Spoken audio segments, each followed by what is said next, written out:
Are you an otaku? If you haven't heard this word before, you're probably not alone. Otaku is a word from Japan meaning a young person who is obsessed with computers or particular aspects of popular culture to the detriment of their social skills.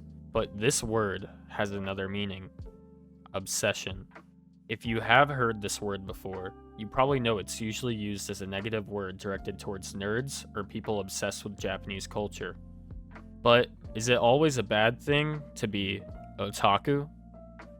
That's what I'll be diving into this video. As someone most people would call obsessed in many topics, I think that I can bring a new outlook to this usually negative word.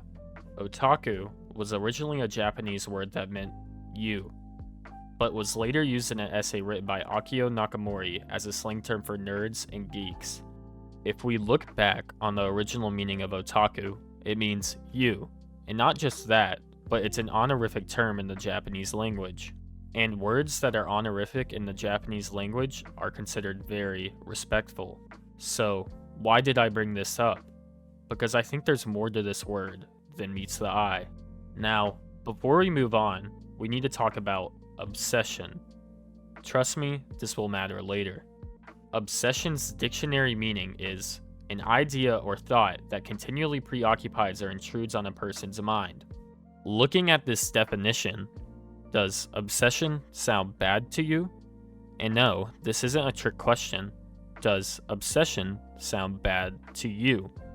If you said yes, I would have to say I agree. There's many examples of obsession being a bad thing. Tyrants are obsessed with power, crypto scammers are obsessed with money, and alcoholics are obsessed with alcohol. But if you said no, I would have to say I agree. There's many examples of obsession being a good thing. Albert Einstein was obsessed with science, Gandhi was obsessed with freedom, and Michael Jackson was obsessed with music. My point by saying this is to show how two things can be true at once. So which one should you believe? Neither. If you run into a new person and you start having a conversation with them and they end up being obsessed with something, would you immediately write them off? Well, that depends on what they're obsessed with, right? Or does it depend on what you're obsessed with? Let's use myself as an example. If I ran into someone obsessed with football, I wouldn't write them off, but it would make it 100 times more likely that me and this person don't become amazing friends. But if this person was obsessed with The Legend of Zelda, they would probably become a really good friend. Just because I'm more likely to be really good friends with the person obsessed with The Legend of Zelda doesn't mean the person obsessed with football is a bad person. It just means we don't match as well. At this point, you're probably asking, wait, how does this relate to otaku? Well, it is otaku to be obsessed. If we look back at otaku's original meaning again, you, it ties back into obsession more than you would think. But first, I have to ask you another question. Are you obsessed with something? Well, I think I know most of your answers. Yes. And if you answered yes to this question, does this obsession make you you? Well, if we look at otaku again, we have two different meanings: someone obsessed and you, which I think tie into each other almost flawlessly. Now that we have a definition of otaku, 650 words into this video, we can finally start talking about what it means to be otaku. To start talking about this, I have to ask you a question again. Are you obsessed with something? If you said yes, then you are an otaku. I know that's a big claim, but honestly, think about it.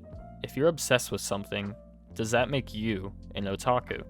The reason many of you watching this video don't want to put yourself in this group is because of how negative the connotation of this word is. Not only is it used as a word to put people down, but its reputation as a bad word goes even further than that. If you're sensitive to topics like murder, child endangerment, and true crime, skip this part. It will be bookmarked so you can skip past it. In July 1989, Tsutomu Miyazaki, was taking pictures of an underage girl without any clothes on, until he was confronted and arrested. Later, it was found that he murdered 4 girls and took part in cannibalism. He also saved body parts as trophies and taunted the families of the victims. At first, he was suspected of having a personality disorder, but was found to be sane and aware of his crimes. He was later executed and called the Otaku murderer due to his extensive collection of anime and manga. Before we move past this person, I want to say in no way he was a good person, and what he did is one of the worst instances of crime in the world.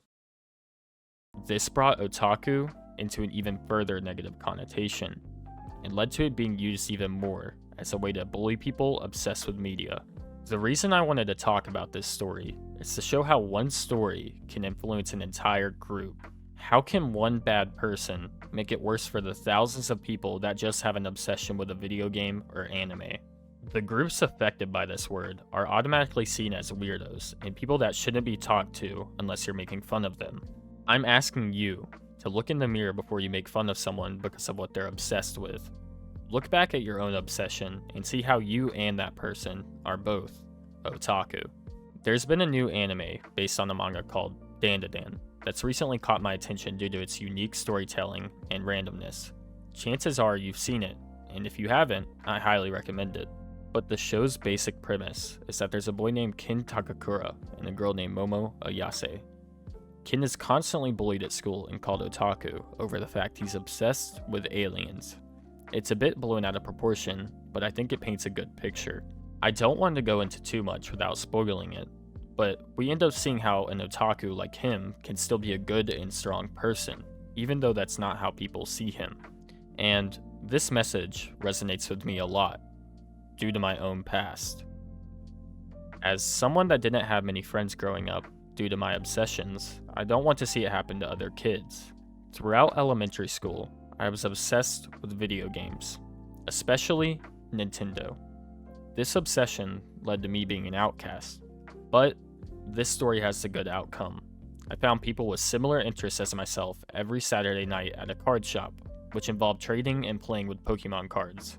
At this card shop, I made many friends that also had an obsession with Pokemon cards and video games. But you could tell they were also outcasts in their schools as well. Even though we were able to meet every Saturday night and have a place where we could meet new friends and people, 6 out of 7 days of the week, we still had nobody. It shouldn't be that way. Since I've never lived in Japan, I've never been called an otaku, but I had the English equivalent to it. People would look at my obsessions before they looked at me. But I'm glad I never left my obsessions for other people, because they make me, me. And if you're going through something similar to this, it's not because you can't get over your obsessions. It's because they can't get over theirs. You shouldn't hide your obsession over fear of not being accepted. You should use your obsession to be accepted. Obsession is a double-edged sword.